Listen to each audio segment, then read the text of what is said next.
আমার ভূতারে আগে বার করি, তারপরে দেখবো মজা খেলা কেরে কয়। কোনো ভালোবাসায় সামনের দিকে আগায়, আর কোনো ভালোবাসায় পিছনের দিকে ঠেললা ডাস্টবিনে ফালায় দেয়। আমার বউ সাক্ষী দেয়, আমি পরে কামড় দিছি, ও স্বামীরে কামড় দিয়া স্বামীরে মারিয়া লাইছে খামছায়া, স্বামীরে মারছে, স্বামীরে আদালতে দিছে, স্বামীর লিগে মামলা করছে, স্বামীর লিগে মোহাম্মত করছে। হেডের লিগা জ্বলে না, জ্বলে লিখনের লিগা। লিখনে কে তোর? লিখনে তো কার কেমন? তোর ভাই, তোর ভাই আছে না? এই তোর ভাই আছে না? তোর মারফেটের ভাই হয়েছে রে ভাই। আর যেডি আশেপাশে তোর যেডি ভাই আইব, হেডি ভাই না, হেডি ভাই নামে কলঙ্ক। বুঝছো? আমার ভোলাটারে প্রথম তোর শুরু করছে লাইলায় 5টা মামলা দিছে। লাইলায় আবার হিরিয়া, আবার লিখনেটা দেওয়াইছে, আবার ওখানে মহানাটা দেওয়াইতেছে, আবার ওখানে ইন্ডিয়াতে সেন্ডি সারে আনাইছে।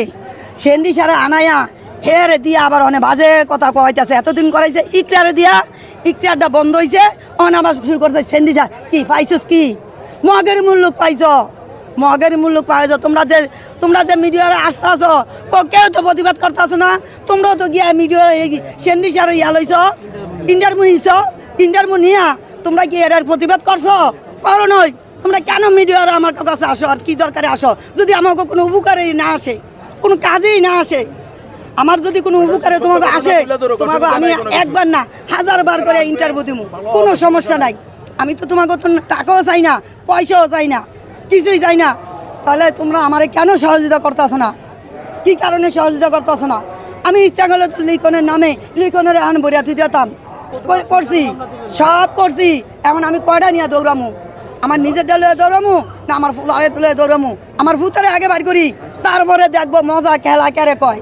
ধরো আমার চুলগুলা 3 জন মাইসে তো ছিঁড়ছে, এরপরে তোমরা দেখো লিখন যে মারছে আমারে, এগুলা সব এই যে দাগগুলা দেখো, এই যে মারছে কালিকা একটু কমছে, মানে একটু কমে আইছে।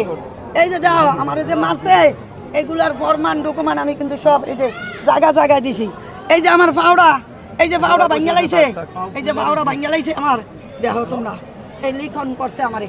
মামুন কইতাছে তুমি তো অবস্থা তোমার খারাপ, তোমার অবস্থা একবারে খারাপ, তুমি তো মরে যাবে, তোমার হাড়ের সমস্যা, তুমি বাইর যাও গা। কেউ মারেনি আমার সন্তান জেলে থাকবো।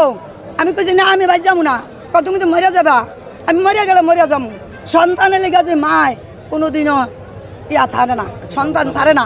আজকে আমি দেশে গিয়া পড়ে থাকবো, আমার সন্তান জেলে থাকবো, আমি কি শান্তিতে থাকতে পারবো? ওই জায়গায় ভালো থাকতে পারবো? আমি তো এখন আমার সন্তানের একটু হলেও দেখি, সবার একটু দেখি। আর সবার কাছে আমার সন্তানের লেগে আমি 2টা কথা কইতে পারি। আমি আমার সন্তান যদি জেলে থাকে, আমি যদি দেশে তাই এর হইব, অবশ্যই আপোষ করবো।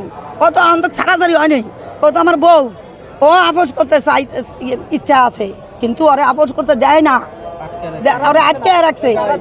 ওরে দিতে আসে না লিখন, ওরে দিতে আসে না ওর মায়, ওরে দিতে আসে না লাইলায়। 3 জন মানুষে ওরে ইয়া করে রাখছে। ওই এত খারাপ না, মাইয়া হিসেবে এত খারাপ না, মামুনের অনেক ভালোবাসে।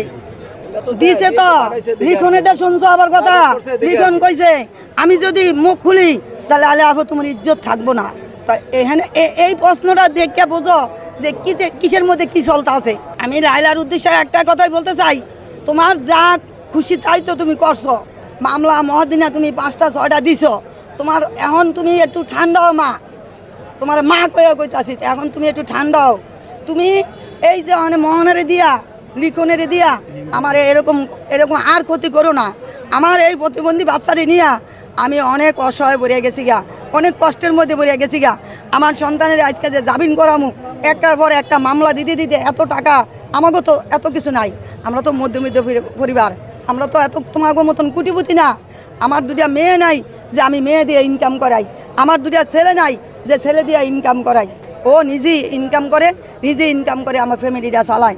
আজকে হয় যদি জেলে পড়ে দেয়, আমার ফ্যামিলিটা দিক কে তাকাইবো, কে চাইবো? তুমিও দয়া করিয়া তোমার মামলাগুলো তুমি একটু উড়ানোর চেষ্টা করিও। আর দয়া করিয়া তোমার কাছে অনুরোধ, তুমি দয়া করিয়া মোহনারে একটু বুঝাইয়া ঠিক করিও। ওই কথা মামুন কইছে, মামুনের কথাই কে রইব? মামুন তো এমনও কইতেছে, ওইটা তো কষ্টের টলা গেছে। কেন ভালোবাসা এমন একটা জিনিস, এমন একটা নারীর ভালোবাসার জিনিস। আরে কোনো ভালোবাসায় সামনের দিকে আগায়, আর কোনো ভালোবাসায় পিছনের দিকে ঠেললা ডাস্টবিনে ফালাইয়া দেয়। এখন আমার ছেলেরে একবারে ডাস্টবিনে ফালাইয়া দিয়েছে ভালোবাসার কারণে। এই কারণে আমার ছেলে কইতাছে যে এমন ভালোবাসা করলাম, মানে ভালোবাসার কারণে জেলে যখন গেছি আমি জেলেই পয়সা মরি, তো আমার আর সারানোর দরকার নাই। মানে মা হয়তো আমি পারতাম না এই কথাটা, এই কারণে আমি উকিল ধরছি, তোরিয়া দেখি চেষ্টা করি। মানে আজকে তো জামিন হয়ে যাইতো গা, দ্বিতীয় মামলাটা আবার না করলে, মানে একটা করছে আরেকটা করছে, কেন আমার ভূতে ফাঁসি দিতে গেছে, কি কারণে ফাঁসি দিতেছে? আমি দেশবাসীর কাছে কইতাছি, একটা মানুষ কখন ফাঁসি দিতে যায়, কখন ফাঁসি দিতে যায়? না, আমার লায়লার বিরুদ্ধে কোনো আর অভিযোগ নাই। লায়লায় কখন তো দেখতাছি ভালোই কইতাছে, বলতাছে, যাক আমি ওর বলতে আমার কোনো আকর্ষ নাই, আর ওর প্রতি আমার কোনো খ্যাত নাই। বা আমরা অনেক কইতে গেলে কব, মানুষের সবাই কইব খানি খারাপ কন, খানি ভালো কন, খানি খারাপ কন, খানি যখন এখন যে ভালো কইতেছে এখন তো ভালোই কমু, যখন আমাকে খারাপ কইছে তখন তো খারাপই কইছি, তাই না?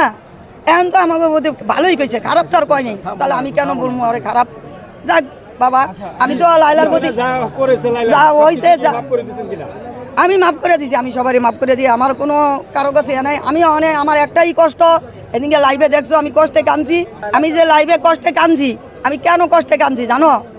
যেদিন আমার ছেলে তো আগে মারে না, মোহনা আগে মারে, পরে মামুন মারে, মোহনায় মারে, দুজনেই মারে। তো দুজন যখন মারে, একজন জেলে পড়ে থাকবো কি গিয়া? খালি নারীগুলি কি মামলা সব কিছু, ছেলেগুলিকে কিছু নাই, কোনো স্বাধীনতা নাই। এই ওদিনকাল লাইভে শিক্ষার বাড়ি গাঞ্জি গিলে মনের কষ্টে দুঃখে আমার ছেলেরে ওদিনকাল মোহনায় মারতাছে, আমিও ঝাড়ুটা আগাবো তো ধরিয়া গোড়াবোতে পিটাইছি। তোমার আঙ্কেলের জিজ্ঞেস করো কি বাসায় পিটাইছি, এই কষ্টে কই আরে আমার বলারে আমি এমনি মারলাম ওর সামনে, ঝাড়ুটা তো পিটাইলাম, ওও মারলো আমিও মারলাম। সেই ফোলা কিছুক্ষণ পরে হিরাত পুলিশরা ধরায় নিয়ে আজকে জেলে মরতে আছে। তখন মা হিসাবে আমার কষ্ট লাগতেছে না, তখন আমি শিক্ষার বাড়ি কাঁদছি এই কষ্টে।